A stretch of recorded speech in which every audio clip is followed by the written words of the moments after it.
Hi, this is Stan Bush. Hi, this is Stephanie Calvert. This is John Payne. This is Jack Hughes. Hey everyone, this is Britt Lightning from Vixen. Hey everybody, this is Prescott Niles. Hi, I'm Carrie Stevens. Hello, I'm Kofi Baker.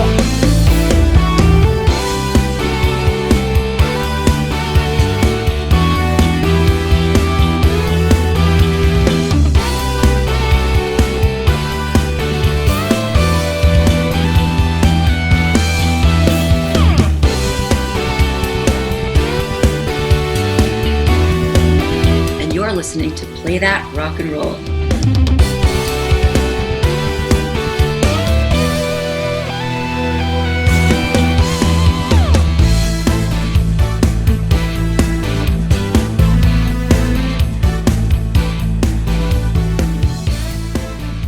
This is not a test. This is Play That Rock and Roll. I'm your host, Joe K, and today is the second of 3 episodes that feature our coverage of ROCKNPOD 2025. I previously posted my panel discussion with Mark White about his documentary Y&T On With The Show, and I will have another episode after this one. This episode features 2 of the interviews I conducted at ROCKNPOD, the first of which is with Billy Sheehan. Billy Sheehan is one of, arguably the, greatest rock bass players of all time. He got started with a band called Talus, and then joined David Lee Roth's first solo band and recorded on his albums Eat 'Em and Smile and Skyscraper. And then Billy moved on to form Mr. Big, a supergroup that scored that massive hit To Be With You in the early 90s. Mr. Big has a truly global fan base with massive followings in South America and also Japan. In fact, Mr. Big just played their last show ever, the big finale, in Japan only 3 months ago. In this interview, Billy talks about that last show with Mr. Big and how he feels now that that band has come to the end of its run. He also shares some fantastic stories about concerts he's played with them over the years. From there, we pivot to his time with David Lee Roth. He tells me about how he got his song Shy Boy on the Eat 'Em and Smile record, and about how it was his idea that they do a Spanish language version of that album. Finally, he gives us a very definitive answer about the chances of future projects for the Eat 'Em and Smile lineup. We were only supposed to have 15 minutes with each guest, but Billy showed up early, so I actually got some bonus time with him, which was great. Also, I gotta say, Billy is one of the most fan-friendly musicians I have ever met. He signed my CD and was very easy to talk to. I had a great time all day at ROCKNPOD, and interviewing Billy was definitely a highlight. Another highlight was my interview with Brian Forsythe. Brian was the lead guitar player and a founding member of the band Kix. Kix also recently played their last show ever, and that was about 1.5 years ago. I opened this interview with some questions about that last show, and I think I caught Brian a little off guard when I asked him about how he felt now that Kix's run has come to an end, which was quite interesting. Clearly he has some mixed emotions about the whole thing, so I appreciate that he was willing to talk about it. After that, he told me about how cool it was to tour with Rat back in the 80s, and he also spills the tea about a couple of bands who were not cool to play gigs with. He also talks about recording Kix's first few albums in the early 80s, and a guy he was hanging around with back in those days, a then unknown Johnny Depp, who was in a band called The Kids. Yes, Johnny Depp, from Hollywood Vampires. Also, he's done some acting. Anyway, much like with Billy, Brian is a great guy who was very easy to talk to, so I really appreciate the opportunity. And for that, I need to say thank you to Tracy McAndrew, who scheduled these interviews for me, and also to all of the volunteers who made ROCKNPOD possible. A word of warning, however. Unfortunately, I had some technical issues while at ROCKNPOD, specifically with my guest mic. And given that Brian has a quieter voice, the audio is a little rough at times. I cleaned it up best I could, but I was recording in a massive hall with a lot of crowd noise all around us, so there was only so much I could do. If you watch the video version on YouTube, you should be able to make out what he's saying just fine, but if you're just listening to the audio feed, you might have to focus at times. You can find Billy and Brian on most social media platforms, and both of them told me that's where they'll roll out any upcoming projects. So I've posted links in the description below. And with that, from ROCKNPOD 2025, here are my interviews with Billy Sheehan and Brian Forsythe.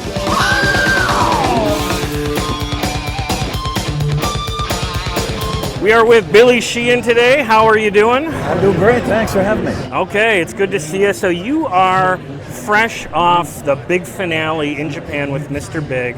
That looked like an absolutely awesome show. How did it go? Amazing. We sold out the Osaka Castle Hall and Budokan, and there wasn't a dry eye in the house at the end. It was quite amazing. We had already done like the farewell tour. We started it in Japan. Yeah. And then toured the whole rest of the world. So they got to see on social media everybody else getting it. So they said, can we have one more show? We said, well, we really wanted to be a farewell tour. We don't want to do any more shows. That's going to be a real farewell tour. But so we said, we'll do it on one condition: if we can raise money, because there was an earthquake on the west coast of Japan. It didn't get as much attention. So we can use this. We'll get a bass, a couple guitars, some stuff to auction off, and raise some money for earthquake victims. If that's the case, then we'll do it. Oh, so my gosh. Okay, so there's a great charity aspect to it, too. Oh, man.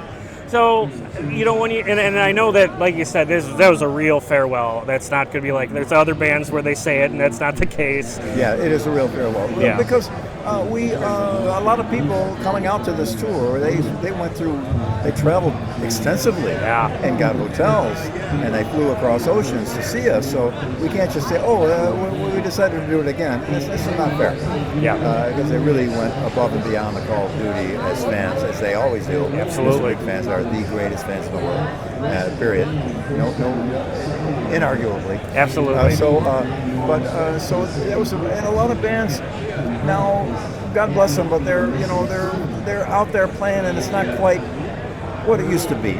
Oh yeah. We all get older, but we thought, let's cross the finish line running as opposed to crawling, and so we wanted to end off on a high point, on a high note. So that was kind of some more behind it, and another reason why we don't want to violate our promise to have that be the end. Absolutely. Well, congratulations on that. It looked like an amazing gig. You think back on the Mr. Big run, it's just such a legendary run of albums. How do you feel just emotionally knowing that whole chapter of your career is now closed, at least as far as live shows and albums? I really feel great about it. Yeah.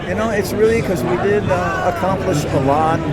We had a number one single. We had platinum records. We had number one in 14 countries. We played all over planet. Having a hit single is your passport to the world. Nailed it. We played everywhere. India, Singapore, Malaysia, the Philippines, Korea, Japan, Russia, every country in Europe, pretty much every country in South America as well, and Australia. All over. Quite amazing. I wish everyone, I know it's impossible, but I wish everyone could have, at least go through that for just a shot at having a number one single and going all over the world. Yeah, really awesome. I would think so. And when you think about all these gigs, it makes me think of one of my favorite questions to ask when I talk to artists is, when you look back on all these different gigs, so many of them have to be special, and I'm sure this last one really stands out as meaningful to you, but maybe setting that one aside, when you look back on your Mr. Big days, are there any gigs in particular that come to mind right away when you think of special gigs that really meant something to you?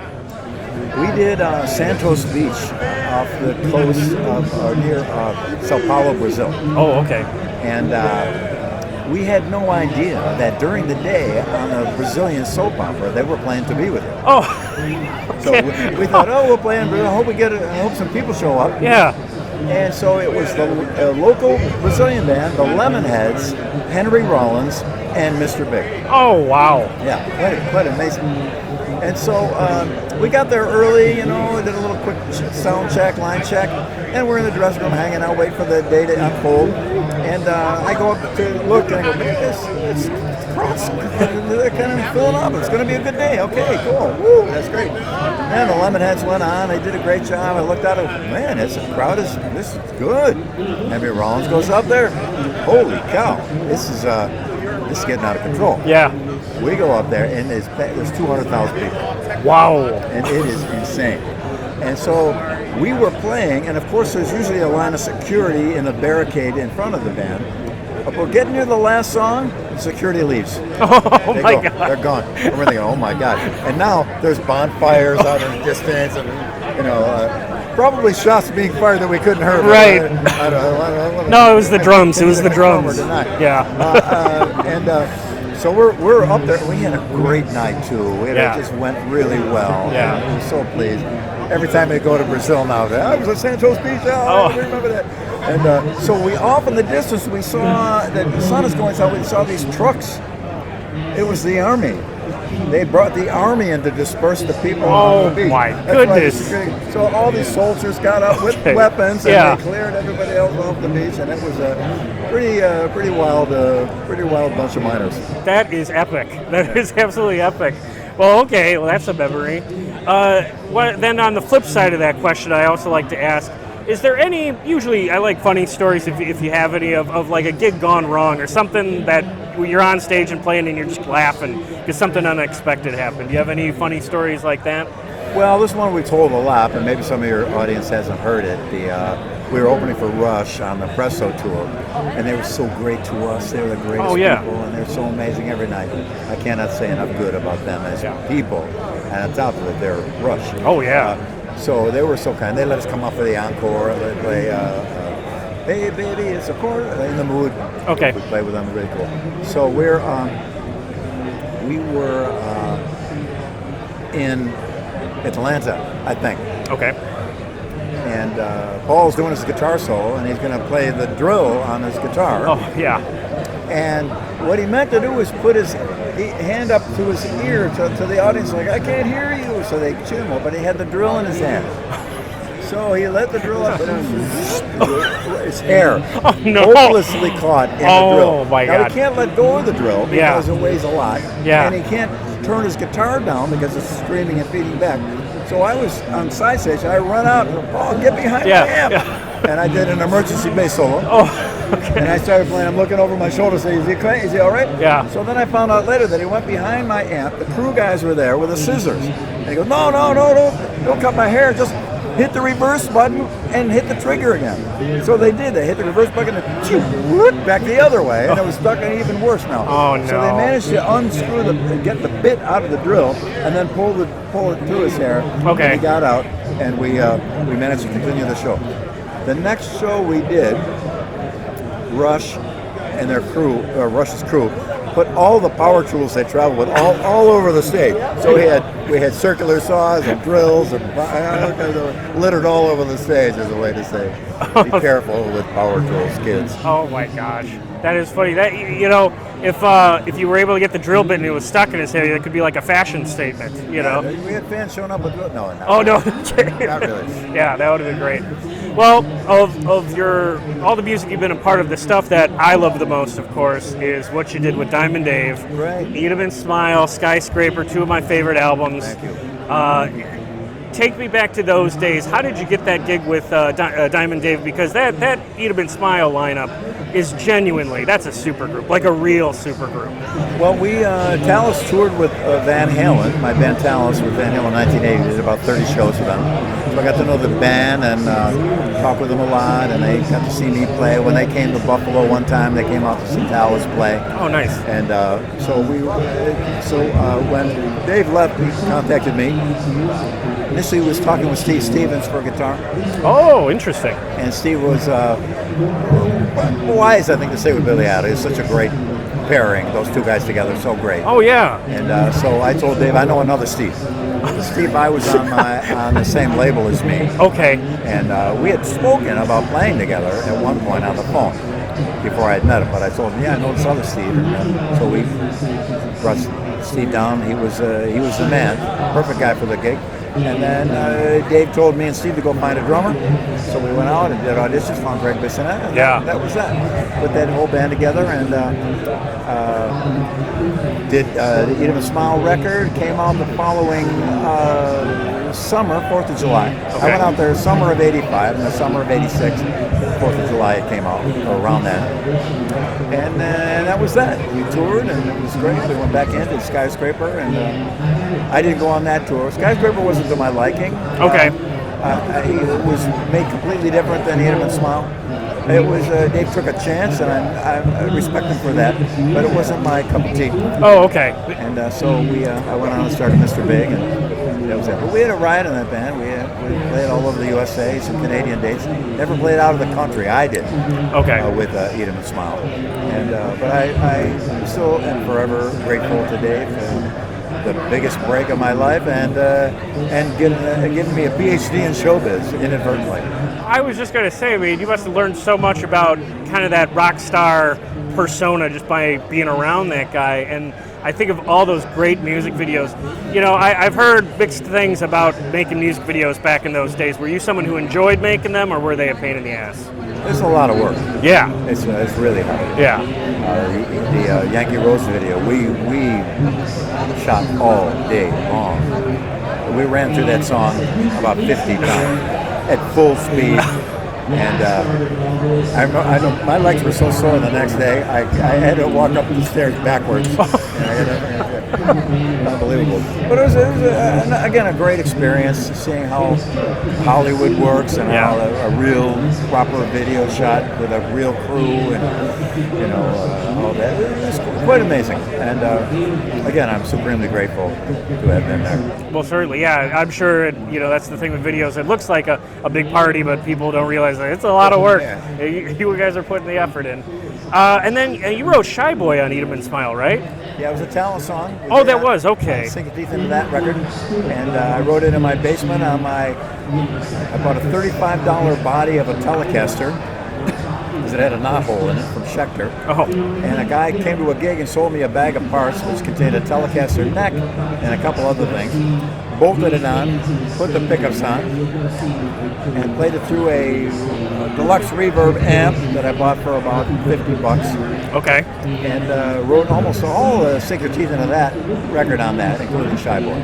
I still have the cassette of me writing Shy Boy in a little, wrapped in a blanket with the snow coming in the window of my basement and freezing cold down there. And I did that. I still have the lyric sheet that I wrote, the original lyric sheet that I wrote for that. So I have an extensive archive. Some people might call me a hoarder. Well, you're in good company around here. I'm sure there's a lot of people who've got big collections. Well, how did it get on the record? I mean, did Dave want it? Did you bring it to him? Oh, you did. Cool. Yeah. And he was very kind. I kept my publishing. Yeah. Because he could have said, hey, I'll put it on the record, but I want all the publishing. Oh, sure. And I would have said, okay, Yeah. I got a song on the record. Right. A lot of people do. They'll give up their publishing just to have a song.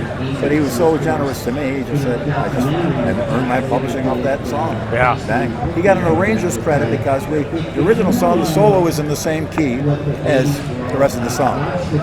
We went to the relative minor, B minor, for the solo. Yeah. Which was really cool. And Steve and I did some things together. That wasn't on the original either.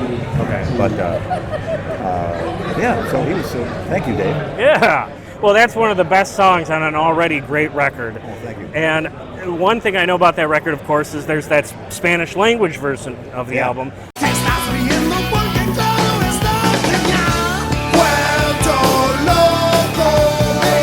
Now, I read somewhere, tell me if this is wrong, but I read somewhere that the whole idea for the concept of a Spanish language album was your idea. Many people took credit for it. Yeah. Because success has many fathers. Failure is an orphan. Yeah. But we were flying home from New York from recording the record, and I saw a magazine that said like the huge percentage of the population in all the South American countries is under 25. Yeah. So I thought, and Dave spoke Spanish. I go, we should do the record in Spanish.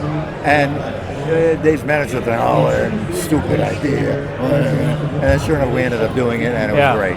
I went to the studio with Dave and sang the harmonies with him. and we did it in a studio that Missing Persons was recording it. So we were in there in the evening, they were another day, so Terry Bozzio's setup was there. And then I had Dale Bozzio's mic. Yeah. She had her lipstick and perfume all over the windscreen. So I remember thinking, Dale Bozzio, what a beautiful young lady. Yeah. Well, I'm a music nerd. I love music history, and I love when bands try something different. And to this day, I can't think of too many albums where people tried that same kind of thing, but I love the idea because it's going after a different demo. So like, I always, when I go to record shows, I always look to see if I can find a Spanish language one, but those are tough to find sometimes. Well, oddly, it was very common back in the 60s for you to do German, French, Italian, American bands. I've got Motown records that are in Italian and French and German. Okay. And the Beatles famously did German versions. Oh yeah, okay, yeah. And so it wasn't an absolutely new thing, but I'm glad we did it because I just thought it was a cool move to make. Yeah. And I don't speak Spanish, but so they, explained to me what I should say. Yeah. Like, I could phonetically, Vuelto loco. Yeah. El color.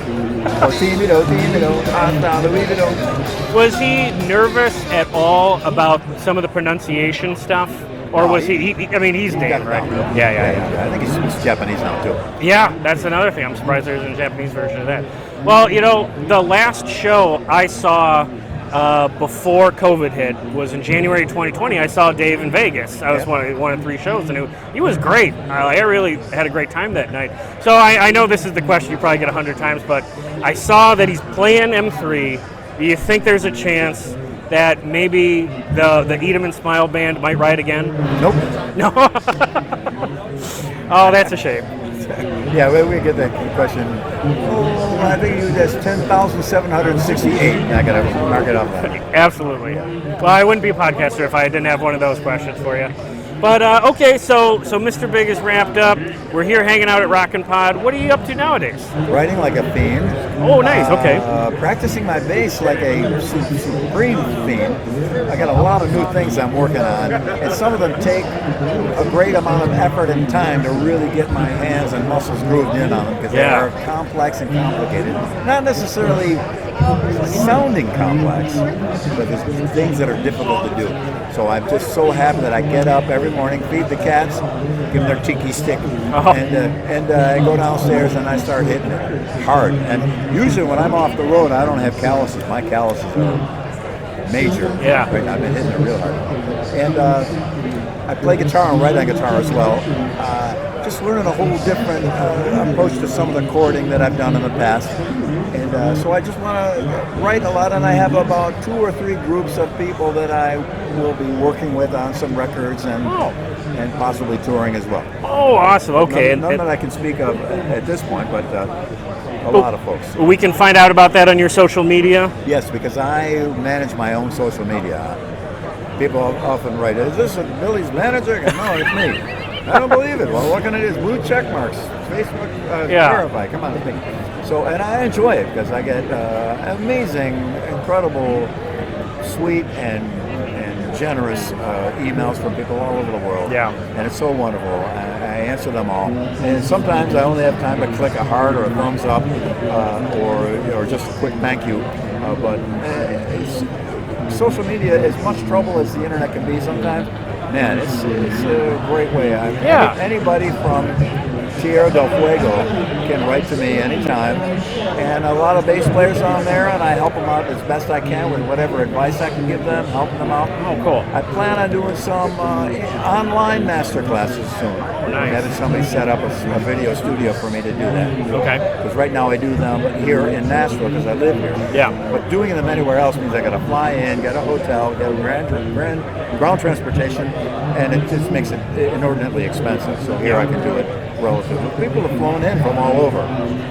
We had a family drive-in from Calgary to do their master class here, and flown in from South America, flown in from Europe, and come from all over the USA. So it's kind of a neat thing. So I'll do it online at some point. Well, that is awesome. People can find that on your social media when you post an announcement about that. I liked hearing that you're still working on the bass because I think a true master never stops working at their craft. Never. The more you learn, the more you realize you don't know. Absolutely. It's true. Yeah. And it has been an honor talking to you today, My Billy. pleasure. Thank you so much for your time, and I hope you have a great rest of the day here at ROCKNPOD. And you as well. Thank you so much. Okay, all right.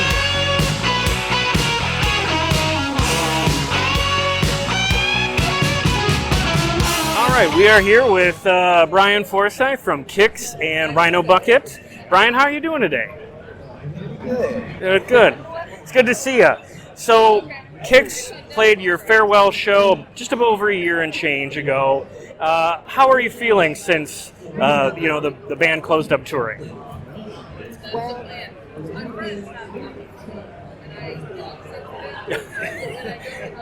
Complicated feelings? Well, yeah. At first I was bummed, Yeah. but I've sort of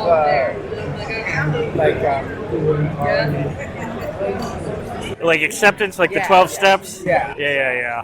Oh, I hear ya. Well, Well, tell me about that show. That was in Baltimore, right? At M3? yeah, the place, that venue, Yeah. Okay, right. At that venue. Merriweather. The Merriweather. How did that go? It went great.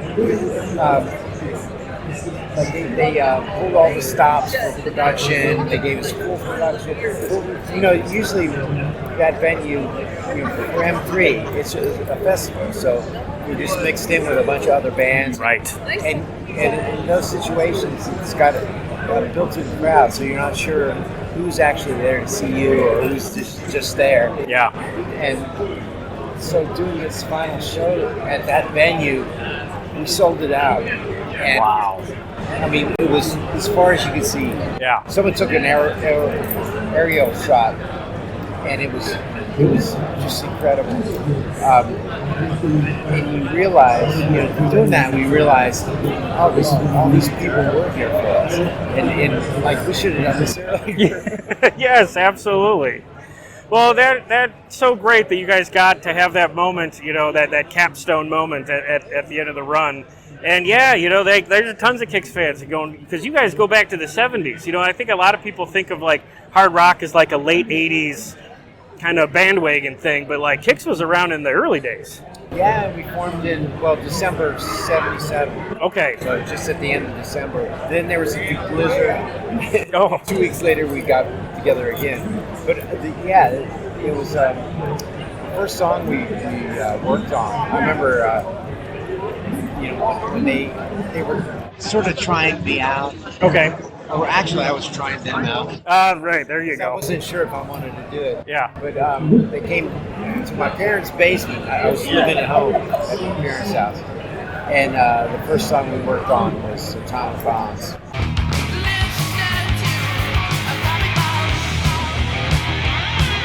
Oh, nice. And I knew it when I heard that song, we played that song, that was something special. Absolutely, yeah. That's a great track.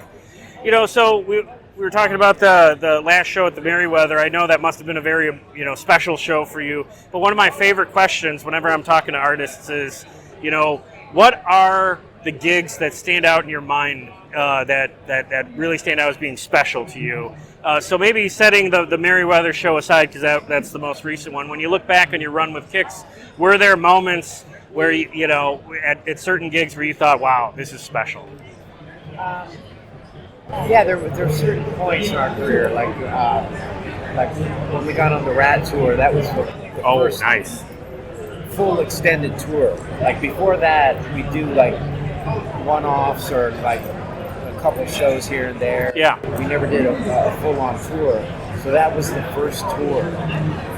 So that was a new experience, the whole tour bus experience, and that, for years we rode around in a van with a rider, 24-foot rider behind us. Oh. Rode through. And that, we finally graduated to the tour bus. Nice. That was a good experience. But it was short-lived because it only lasted like about a year and a half, and then we were back to the van. Oh, sure. Well, Rat's an awesome band to tour with. How did you like that experience? It was great. Those guys were great. I realized this earlier on one of the other interviews. It only, out of all the bands we opened for, maybe 2 of them didn't treat us right. Oh, okay. But everyone else was cool. And Rat was one of the cool ones. Oh yeah. Okay. Yeah, That's good. We had a lot of fun on that. Who were the shitty ones? No, I'm kidding. I'll tell you. Yeah, tell me. No, absolutely tell me. The worst one was Triumph. No kidding. Yeah. Wow. Why? And then the other one was... They're Canadian. They should be nice. And their crowd was even worse. Oh, no. But, yeah, them and the Tubes. Oh, wow.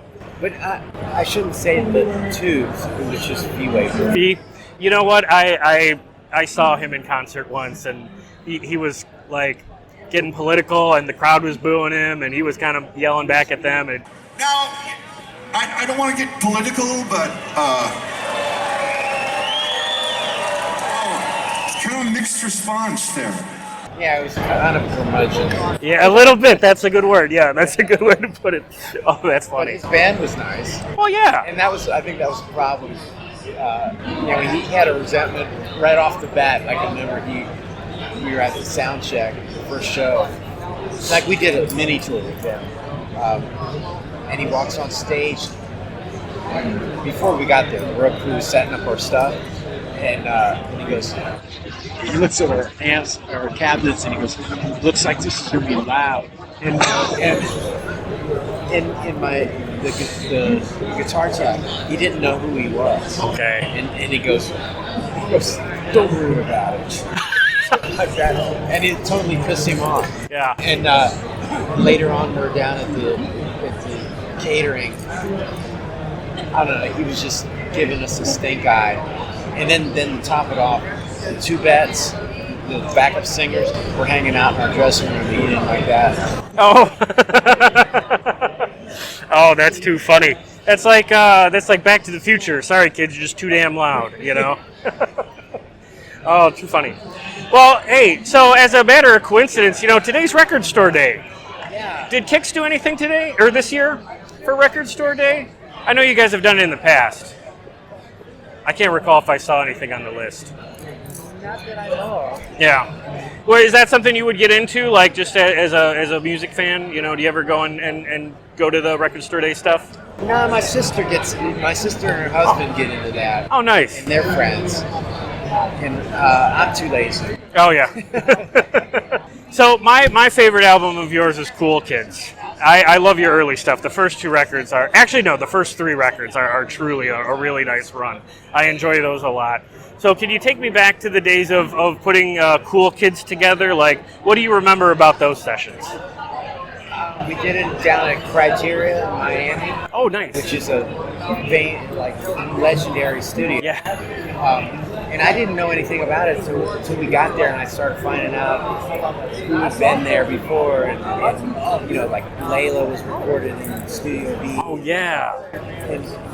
And what was cool was we were, I can't remember I think we're Studio A. Studio B was Tom Dowd's studio, and he was there while we were there. Like we were recording, and I got to meet him. Oh, nice. And then I meet these people, and then I go back and find out who they are because I'm not sure. And it was so cool. Like I forget what he was working on, but while we were meeting Tom Dowd. In the entrance of Studio B, Gary Rossington and his wife came to talk to him about doing their next record. And so I got to meet Gary Rossington at the same time, and then she said it was mind-blowing. And then one day we're sitting in the lounge in the lobby, and all three Bee Gees walk in. Oh, no kidding. Yeah, and they're just milling around, and they're hello. Yeah, with the Aussie accents. Yeah. Dude, that's awesome. Yeah, that was really cool. But what was your reason? Well, just take me back to those days of putting that album together. Well, one thing, it was in a great location. Yeah. And then we would run around. Atlantic put us up in in this big mansion on Biscayne Island, and so we had a nice house, and there was a pool out back, and then a dock right, so So other than recording, we'd run around, go out and stay out all night. There was this club called the Tree House. They stayed open all night. So that was our hangout. And at the time, there was this band called The Kids.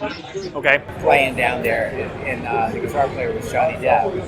And it was like a rockabilly band. Oh, okay. This is before his Like Johnny Depp. Wow. before his acting career. Yeah. So we made friends with those guys, and Johnny came to the studio one day. We were in the middle of recording Restless Blood. Oh, no, okay. And he sat there and watched us. And I became friends with him for a while. I lost contact with him because of, before cell phones or anything like that. So, once we left town, I didn't see him again until, I don't know, sometime in the mid-'80s. Okay. But when we got done recording that record, there was this venue, the Button South. It was like, I think it used to be a Memorial or something. Johnny Depp's band was playing. And so we went down there and asked them if we could get up and do 3 songs. Okay. So they let us get up there on their gear. And so I played through Johnny's 50-watt Marshall, and I used his he had a 56 Telecaster. Oh.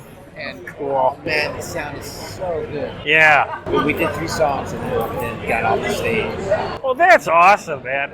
Do you ever see him doing the Hollywood Vampire stuff in more recent years?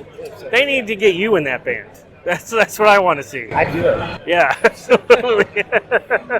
Oh, that's real cool. Yeah, it was funny that, like, what was that movie? Cry Baby? Oh, yeah. Waters movie? Yeah. They filmed it in Baltimore, and one night at Hammerjacks, all the Stray Cats were playing. Okay. And we all went down to see them. Yeah. We knew the Stray Cats. We had the same management. Okay. Well, around that Cool Kids time, we went backstage, and there was Iggy Pop, Johnny Depp, and who said porn star? Oh, okay. Yeah. Oh, the famous one, Ron Jeremy. No. Oh, okay. Female. Oh, okay. Well, all right. Well, that's a hell of a story. So that was the next time I saw Johnny Depp since Miami. Well, that's a reminder that the '80s were the best time to party. That stuff. Then I got to meet Iggy Pop, and it was so cool because Iggy Pop mentioned "Don't Close Your Eyes," and it was just when it was starting. Oh yeah. And I thought, oh, yeah, a good song. That's one of our songs. One of my favorite songs of yours is, I think it's off the first album. It's Yeah, and I've always wondered that the spoken word part of that was that inspired at all by what George Thorogood would do with One Bourbon, One Scotch, and One Beer when he would do. Tell my landlady I ain't got the rent this month, and he would kind of talk through like the first part of the song for like a couple of minutes. I know which part you're talking about. Yeah. No, I don't think it. Yeah. Oh, okay. Well, no, beautiful. Kind of a cool thing that I like hearing in songs. I was just always wondered if there was a connection there. Nah, it came from a live performance. Yeah. Because we got signed by Atlantic off of a live performance. So our manager just sent a live tape. Okay.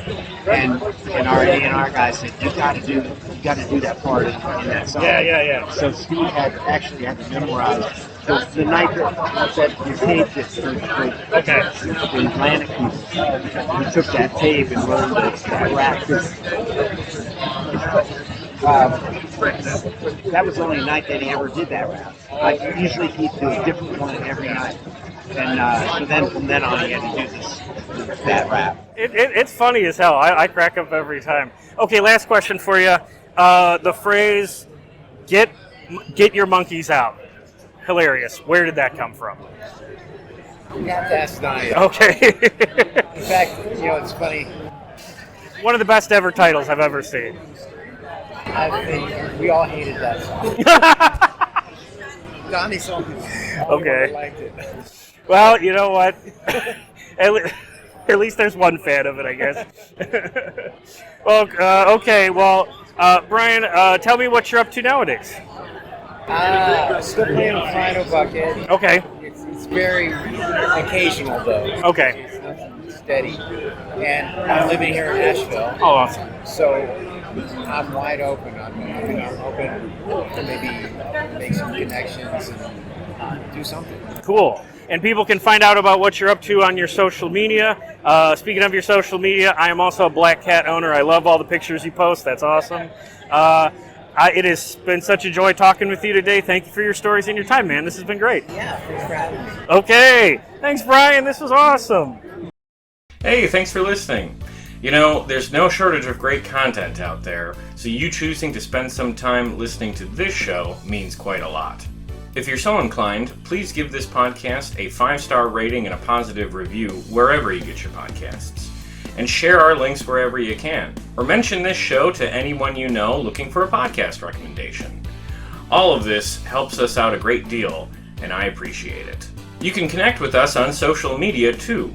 We are at Play That Podcast on Facebook, Threads, Blue Sky, and even TikTok. Or we are at Play That Rock and Roll on YouTube and Instagram.